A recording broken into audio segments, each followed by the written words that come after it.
다음 세 번째 주제로 넘어가겠습니다.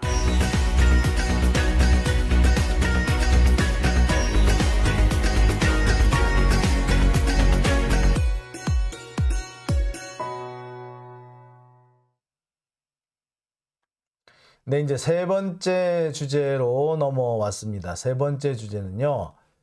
자, 조민 씨 얘기를 좀 해볼까 합니다. 자, 오늘 조민 씨가 겸손은 힘들다 뉴스 공장에 출연을 했었죠. 여러분들 어떻게 보셨습니까? 사실 저는 좀 답했어요.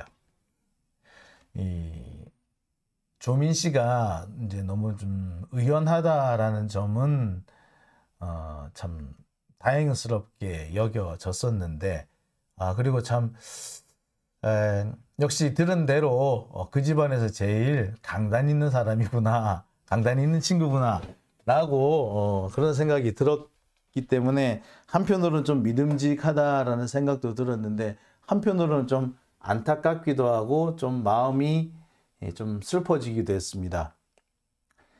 사실 조민 씨까지 나서는 상황은 안 오도록 우리가 좀 하려고 했었잖아요.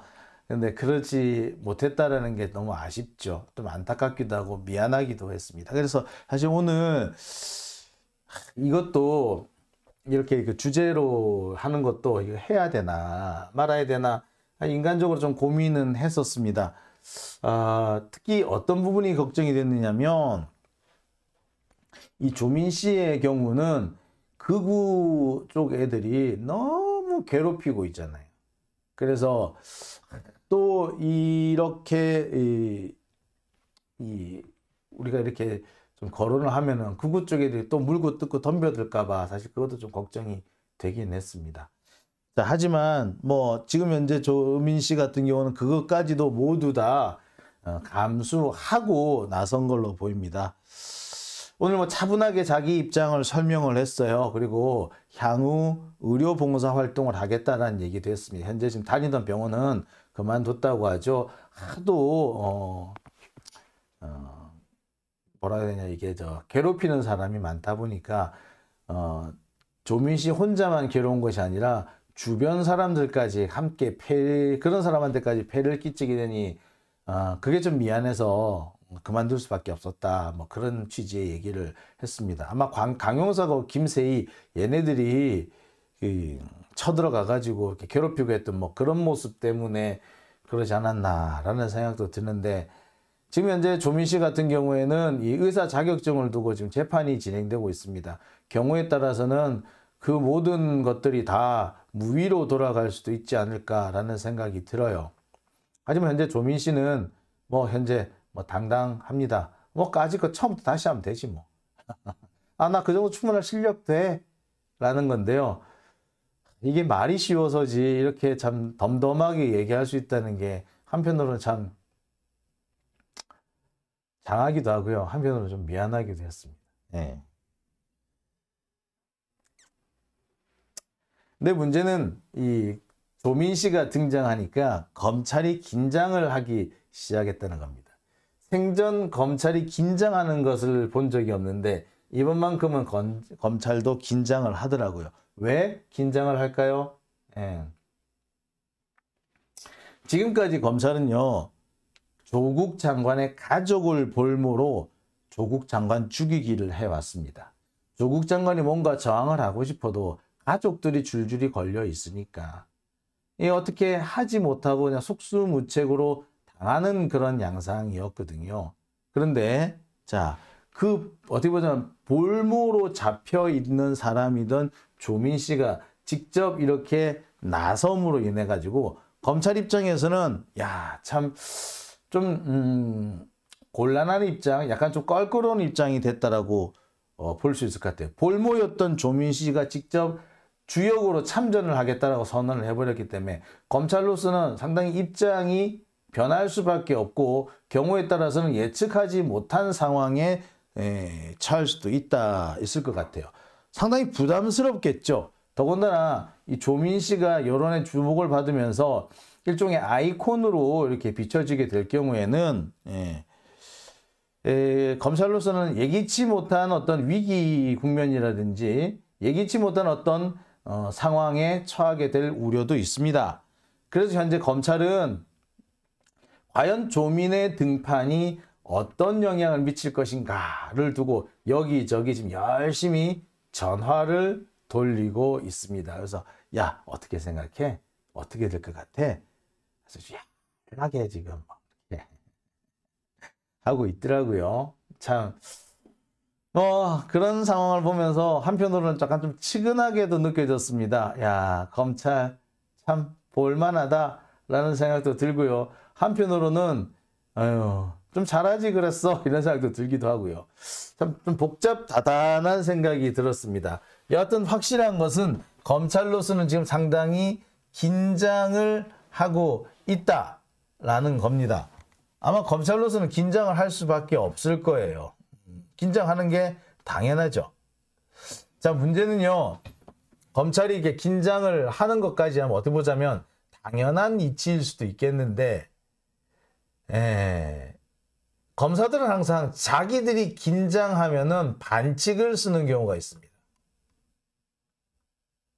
검사가 반칙을 쓰는 경우가 있는데 특히 검사지들이 약간 불리함을 느꼈거나 예기치 못한 상황에 처하게 되면은 반칙을 쓰는 것이 검찰의 기존의 어떤 모습이었어요. 어떻게 보자면 검찰은 언제든지 자신들이 필요할 때면 반칙을 쓸 준비가 끝나 있다 라고 봐도 과언이 아니죠. 어떤 반칙을 쓰느냐? 최순실 사건 당시로 한번 돌아가 보죠. 당시 정유라가 여러 차례 구속영장이 청구가 됐었죠. 근데 엄마가 구속이 돼 있는 상태에서 딸까지 구속시킨다? 이건 사실 참 못할 짓이죠. 그리고 역대 우리나라에서 그런 식으로 한 적이 없어요. 한 가족을 동시에 감옥에 집어넣는 사례는 역대 없었어요. 근데 당시 특검팀, 박영수 특검, 그 윤석열 특검보 이런 사람들이 그런 짓을 하려고 했었어요. 그래서 그것이 어떻게 보자면 정유라로서는 상당히 위기감을 느꼈던 걸로 보입니다. 정유라가 지금 애를 키우고 있는데 지가 감옥에 들어가면 애는 누가 키워? 자, 그러는 와중에서 정유라가 사실상 엄마를 배신하고 엄마한테 불리한 진술을 하게 됐죠. 이 과정에서 최순실 씨가 준비해둔 변호사들을 따돌리고 정유라가 특검팀하고 같이 어디론가 가버리는 그런 상황이 만들어지기도 합니다. 자, 보기에 따라서는 검찰이 정유라를 꼬셔가지고 엄마 뒤통수 칠하고 회유를 했다라고 볼 여지도 있는 거죠. 아무리 최순실이 미워도요, 딸이 엄마 뒤통수를 때리는 상황, 그거를 검찰이 주도했다. 사실 이거 별로 좋은 장면 아닙니다. 검찰이 폐륜을 조장한 거 아니야. 당시 상황을 보면 그래요. 최순실 측에서 이렇게 그 준비해둔 변호사들이 그 정유라가 살고 있던 집을 갔는데 그보다 먼저 특검팀에서 파견된 사람들이 정유라를 데리고 가는 그런 상황이 나와요. 근데 이 과정에서 정유라를 회유를 했다, 협박을 했다, 뭐 그런 얘기들이 참 많이 있었거든요. 근데 회유 협박이 다 가능했던 것이 그 무렵에 정유라에 대한 구속영장이 3번이 청구가 됩니다. 물론 다 기각됐어요. 근데 또 청구하려고 했었거든. 정유라 입장에서 상당히 불안했을 거예요. 자, 그런데 이 정유라가 갑자기 엉뚱하게 조민을 물고 들어졌대. 얘 웃기는 애 아니야. 지가 왜 아니 윤석열한테 따져야지. 조국 장관이 그때 거기 왜 끼어들어가? 조국 장관은 그때 아무것도 그냥 대학 교수였는데 뭐. 그러니까 정유라 얘가 어떻게 보면 좀 부족한 것 같아, 많이. 이래저래 좀 부족한 애인 것 같습니다. 하여튼 그러니까 좀 그런 것 같아요. 예. 여하튼 자, 이렇게 검사가 언제든지 반칙을 쓸 준비가 돼 있다. 최순실 사건 때 정유라에게 엄마 뒤통수를 치라고 이렇게 회유하고 협박할 수 있는 검사들이라면 지금도 얼마든지 해서는 안 될 그런 방식으로 조국 장관이나 조민 씨를 괴롭힐 준비가 되어 있다라고 보는 게 타당하겠죠. 특히 이 강용석 같은 이 극우들이 지금 현재 준동을 하면서 이 조민 씨를 또 괴롭힐 것으로 보입니다. 과거에도 조민을 괴롭히는 이런 사람들이 많았었고요. 앞으로도 점점 심해질 걸로 보입니다. 특히 이미 시작된 것 같은 그런 얘기도 이미 돌기 시작했어요. 뭐 조민 정유라를 지금 들고 나오는 거 보니까 조선일보 딱 벌써 시작을 했어. 조선일보 당장 정유라 끌고 나와가지고 조민 욕하는 거 시작을 했더라고요. 못돼 처먹은 애들이지. 정말 어디다 비교를 해도 비교를 하냐고. 아유, 참, 참. 자, 스카이님, 후원 감사드립니다. 나를 위해서, 정유라 못된 것만 배워서, 라고, 나를 위해서님 말씀해 주셨고요. 케이따님, 정유라 기사 댓글에서 욕을 바가지로 처먹음. 아유, 좀 그래야지. 아유. 미니님, 지 살겠다고 엄마도 버리는 유라. 자, 김영환님, 법으로 조작질하면 사형시키는 법을 만들어야 합니다. 이게 법 왜곡죄잖아요. 예, 법 왜곡죄를 좀 만들어야 된다라는 얘기, 맞는 얘기입니다. 자, 소정님도 후원 감사드립니다. 자, 이종란님이시죠? 조민은 본인을 건들면 무조건 고발부터 해야 된다라고 하셨네요. 자, 민의님, 민간 말종들이다라고 하셨어요. 자, 사실 얘들 참 문제 있는 거 아닙니까? 어떻게, 자, 배불뚝이님 후원 감사합니다. 자, 지금 이런 면에서 우리는, 이 조민 씨를 우리가 좀 지켜야 할 필요가 있을 것 같습니다. 어떻게 보자면 조민 씨가 좀 나름 큰 결단을 한 거 아닙니까? 좀 어려운 결단을 한 거예요. 그렇다면 더 이상 상처를 받지 않도록 우리 시민들이 좀 적극적으로 도와주고 또 보호해주고 할 필요가 있을 것 같습니다. 물론 조민 씨가 알아서 잘 할 거예요. 잘 할 것이고 또 웬만한 사람들보다 맷집이 좋으니까 잘 견딜 거라고 봅니다. 하지만 사람이기 때문에 흔들릴 때가 있을 거거든요. 그럴 때 우리 시민들이 든든하게 좀 뒤를 받쳐 주었으면 합니다. 제가 볼 때는 그렇습니다. 조국 장관님 식구들 중에서 제일 강단 있는 친구더라고요. 제가 아까도 말씀드렸습니다만 조국 장관님은요, 지나치게 사람이 좋아. 아니, 윤석열이 화환 보냈다고, 걔 그래도 욕하지 말라고 하면서 저 진짜 그날 뒤집어진 줄 알았어요. 어찌나 얼마나 어처구니가 없는지. 아우, 화환 가지고, 아우, 라고 제가 그랬었거든요. 예. 그런 조국 장관, 참 어떻게 보면은 참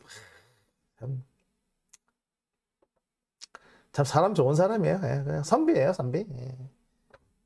그런데, 그에 비하자면 조민 씨는 좀 강단도 있는 것 같고, 맷집도 있는 걸로 보입니다. 그래서 아마 본인이 아마 잘 헤쳐나갈 것이고 잘한 결정을 내렸으리라 보긴 합니다만 그래도 우리가 옆에서 좀 많이 좀 도와주었으면 합니다. 그죠? 여러분들 다 도와주실 수 있겠죠? 예. 개인적으로 봤을 때 참 조국 장관은 지금 참 아우 속 터져. 제가 그런 얘기를 한 적도 있었어요. 지난번 총선 때 장관님 출마하시지 그러셨어요. 라고 하니까 조 장관님 뭐라 그러신 줄 알아요? 저는 가족을 지켜야지요. 제가 그 얘기 듣는 순간 또 한 번 빡 돌았다는 거예요. 장관님, 가족을 지키려면 출마했어야 합니다. 그잖아요. 그죠? 솔직히 국회의원 조국이라면 지금처럼 저런 상황 안 왔어요. 법원도 저렇게 가지 못했어요. 기억하실 겁니다. 당시 우리가 2019년에 그 서초동을 가득 채우는 그 촛불 집회를 한 이후에 갑자기 예, 아시잖아요. 우리 그 정경심 교수 보석으로 석방된 거. 예, 그랬을 겁니다. 그게 계속 이어졌을 거예요. 그러니까 우리로서는 그때 이 촛불 집회를 계속 이어갈 수 있는, 물론 코로나 때문에 계속 할 수 없는 그런 상황이긴 했으나 우리로서는 그 촛불 집회의 성과를 계속 이어갈 수 있는 뭔가를 좀 했었어야 되지 않을까라는 생각이 좀 드네요. 자, 그러면 좀 안타깝고 아쉽습니다. 자, 현황님, 조민씨 앞길에 꽃길만 앞날에 꽃길만 있을 겁니다 라고 하셨고요. 쿨피님, 눈빛에서 강단이 느껴짐이라고 하셨고요. 어떡하지님, 부산에 살아서 알고 있다. 조민씨를 알고 있다라고 하시네요. 네, 네, 그렇습니다. 자, 장윤진TV 세 번째 주제는 여기까지 하고요. 그러면 이어서 네 번째 주제로 넘어가 보겠습니다.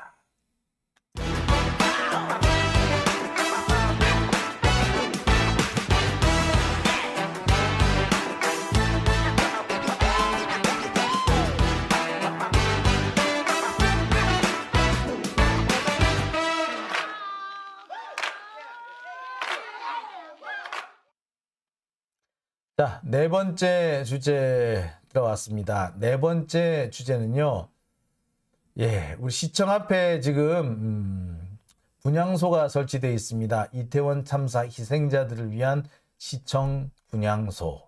근데 이 시청 분향소를 오세훈 시장이 철거하겠다라고 계곡장을 보내놓고 있는 상태입니다. 야, 참 오세훈 사고가 났을 때 사고 수습에는 참 무능하더니 이런 거는 참 빨리도 움직이고 참 유능하게 움직이는 것 같네요. 뭐가 중요한지 잘 모르는 애 같습니다. 어제 그러니까 지난 주말에 이 분향소가 설치가 됐는데 설치가 되자마자 1차 계곡장이 옵니다. 그래서 원래 2월 6일 월요일 오전 1시까지 철거하라고 계곡장이 왔어요. 야, 마치 설치할 줄 알았다. 그리고 설치하면 니들한테 이거 주려고 준비했어. 미리 준비했어. 라고 보여주는 거나 너무나 다름없어서 그런 건 준비를 철저히 해요. 그죠? 야, 진짜 이태원 참사 때 그때 좀 준비 좀 해두지. 그랬으면 그렇게 많은 젊은이들이 죽지 않았을 텐데. 속 터지는 부분이죠. 자씨, 참 신속해요. 그죠? 사고가 났을 때는 전혀 신속하지 않고, 심지어 서울시청 상황실은 119에서 지원 요청이 나왔는데 그 지원 요청에 응답하지도 않았죠. 119에서 연락을 하니까 할로윈이 뭐예요? 이런 거나 묻고 있고, 아니 지금 할로윈이 뭔지가 중요해? 무슨 사고가 났느냐? 얼마나 큰 사고가 났느냐? 이걸 물어야지. 할로윈은 인터넷만 뒤져봐도 나와 임마. 인터넷 뒤져보고 세상에 그 할로윈이 뭐냐고 그걸 소방관한테 물어봐야 돼요. 이렇게 얼빠진 데가 서울시예요. 공무원이 이렇게 일선 공무원이 얼빠지게 되는 이유는 시장이 제 역할을 못했기 때문에 그런 겁니다. 시장이 이런 그 시민의 안전이라든지 복지라든지 질서 유지라든지 이런 것에 대처를 잘 하지 못하고 거기에 대한 준비 자세가 안 돼 있으니까 공무원들 전체가 나사가 빠진 것처럼 돼 있는 겁니다.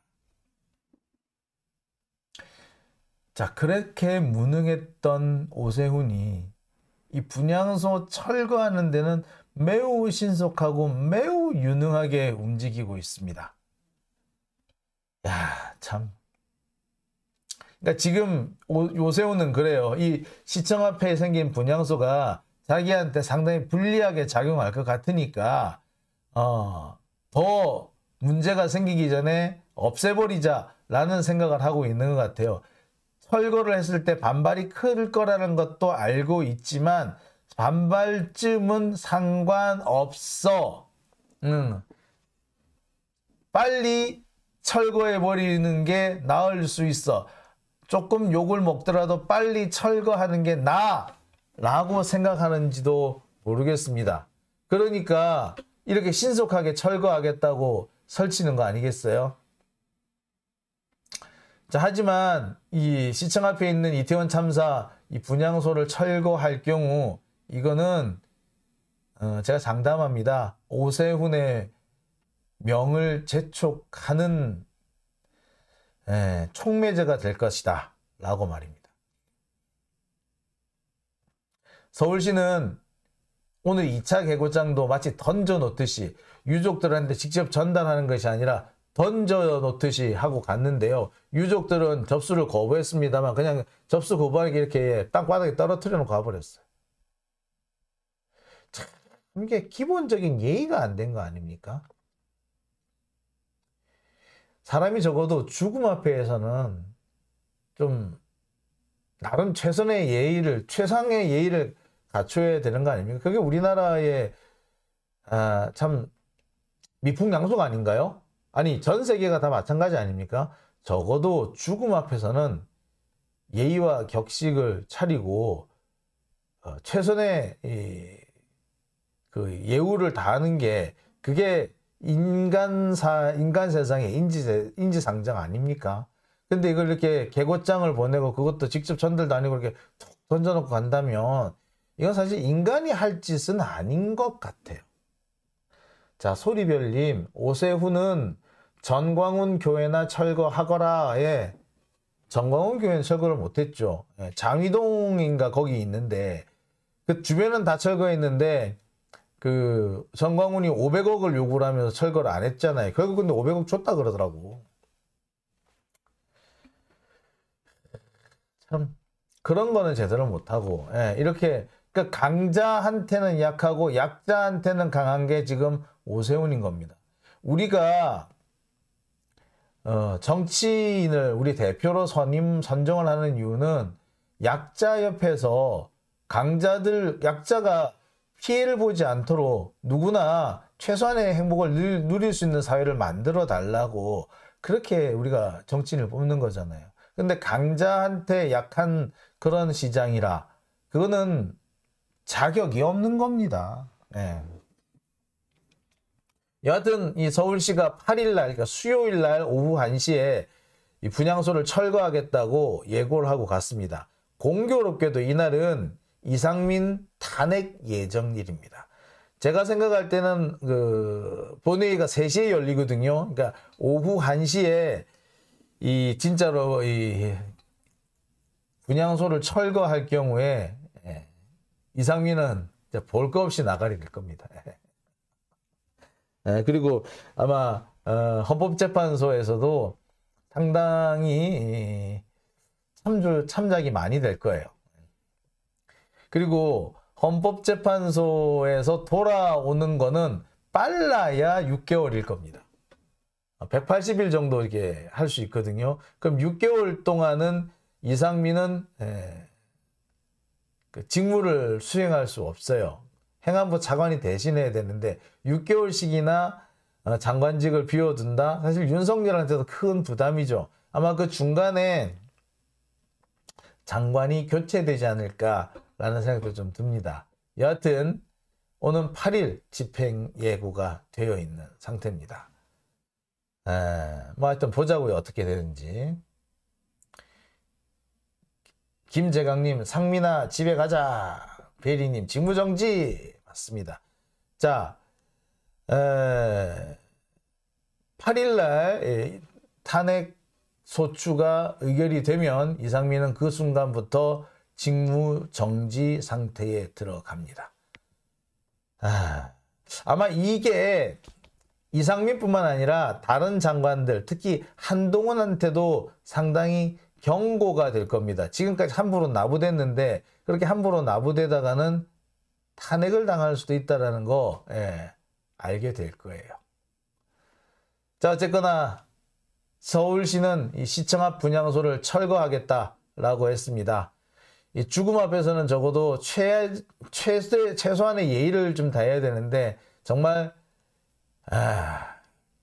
이 분향소를 철거할 것인지 정말 그런 폐륜을 저지를 것인지 궁금하네요. 사고와 위기에 무능했던 국가가 분향소 철거에는 저렇게 적극적으로 달려드는 걸 보면서 많은 자괴감이 느껴집니다. 저런 거 하라고 우리가 선거를 했던 것도 아니고 저런 거 하라고 지금까지 우리가 민주주의를 키워왔던 것도 아닙니다. 분향소를 철거한다면 이거는 박근혜도 차마 하지 못했던 일을 윤석열과 오세훈이 하는 겁니다.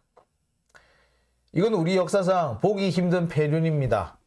저는 이태원 참사 희생자들의 분향소를 철거하는 그 순간에 민중항쟁이 일어날 것이라고 감히 예측을 해봅니다. 적어도 오세훈은 아마도 대가를 좀 치러야 할 겁니다. 근데 왠지 모르게 이렇게 제가 경고를 하는데도 오세훈은 철거를 할 것 같아요. 아마 비난 여론이 한때 반짝 하다가 금방 사그러들 것이다. 뭐 그렇게 생각할 수도 있어요. 그럴 바에는 빨리 치고 나가는 게 낫다 라고 생각할 수도 있을 것 같아요. 근데 뜻대로 안 될 겁니다. 철거한다고 그걸로 끝나지 않을 거예요. 철거해도 다시 설치할 겁니다. 예, 저는 그렇게 생각을 합니다. 다시 설치할 거예요. 그리고요, 시청 앞에 지금 뭐도 있습니까? 시청 맞은편에 덕수궁 앞에 이제 극우단체들이 지금 점거 시위하고 있잖아요. 걔들은 왜 철거 안 하는데? 걔들 지금도 방해 집회하고 있지 않습니까? 분향소를 모욕하는 짓 하고 있잖아요. 근데 걔네들 거기도 분향소 있대. 뭐 그 백신으로 죽은 사람 이래가 분향소가 또 있대. 설치해놨대. 그리고 텐트 막 쳐놓고 하고 있대. 그건 왜 철거 안 하는데? 오세훈 뭐 어떻게 하는지 한번 봅시다. 진짜 우리가 오세훈한테 지옥을 맛보게 좀 해주자고요. 여러분 기어가 제가 말씀을 드린 바가 있긴 한데 장관은 탄핵을 하죠. 지방자치단체장, 서울시장 같은 지방자치단체장은 시민들이 불신임 투표를 할 수 있습니다. 소환해서 파면을 할 수 있어요. 서울시장 불신임 투표 한번 갑시다. 만약에 오세훈이 이태원 참사 희생자들의 분향소를 철거할 경우 오세훈 갑시다. 이것도 사실 이게 탄핵인 거죠. 지자체장한테는. 지방자치단체장은 시민들이 소환해서 파면할 수 있어요. 불신임 투표할 수 있습니다. 오세훈 불신임 투표 한번 갑시다. 그죠? 주민소환. 주민소환제도죠. 주민소환제도. 자, 주민소환 한번 갑시다. 오세훈 주민소환 한번 가자.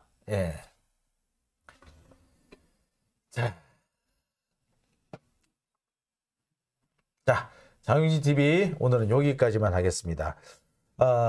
제가 보니까요, 우리 그 이재명 대표가 지난 주말에 했던 연설 상당히 명연설이더라고요. 그래서 그 명연설을 제가 좀 준비를 해봤거든요. 한번 보실게요. 네, 그 한번 보시고 난 다음에 오늘 순서 마감하도록 하겠습니다. 여러분께 묻겠습니다.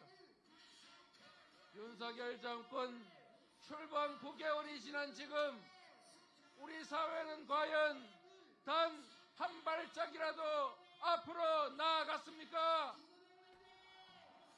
우리 국민들에게 꿈과 비전을 만들어주고 있습니까? 그렇습니다. 전진은커녕 그 짧은 시간에 상상 못할 폐행과 체포가 이루어졌습니다. 국민의 피와 목숨을 바쳐 만든 민주주의도 위기에 처했습니다. 우리나라 민주주의 지수가 1년 만에 8단계나 떨어졌다고 합니다. 정치가 아니라 전쟁을 하고 상대를 죽이려는 정치 보복에 국가 역량을 낭비하는 바람에 대한민국의 민주주의가 추락했습니다. 유신 독재 정권이 물러간 자리에 검사 독재 정권이 다시 또아리를 털고 있습니다. 유신 사무관 대신에 검사들이 국가 요직을 차지하고 군인의 총칼 대신에 검사들의 영장이 국민을 위협하고 있습니다. 정치의 자리를 폭력적 지배가 차지했습니다. 질식하는 민주주의를 우리가 나서서 지켜야 하지 않겠습니까, 여러분? 민생도 위기입니다. 난방비 폭탄이 날아들고 있습니다. 전기요금이 오르고 교통비도 오릅니다. 대출금 이자도 오르고 시장의 무값, 배추값, 호박값도 오르고 점심값도 천정부지인데 유독 우리 국민들의 일자리는 줄어들고 월급 봉투는 얇아지고 있습니다. 국민은 허리가 부러질 지경인데 은행과 정유사들은 잭팟을 터뜨리고 수익 나누는 파티를 즐기고 있습니다. 그런데 윤석열 정권 뭘 하고 있습니까? 재정이 부족하다고 서민 지원 예산을 삭감하고 공공요금을 올리고 있지 않습니까? 재정이 부족하다면서 부자들 세금은 대체 왜 그렇게 열심히 깎아주는 것입니까, 여러분? 이 나라에 민주주의를 만들어왔고 이 나라를 책임져야 할 민주당과 함께 우리에게 주어진 역사적 소명과 역할을 다하겠습니다, 여러분. 윤석열 검사 독재 정권에 경고합니다. 이재명을 짓밟아도 민생을 짓밟지는 마십시오. 국민을 아프게 하지 마십시오. 이재명을 부수도 민주주의를 훼손하지 마십시오. 나라의 미래를 망치지는 마십시오.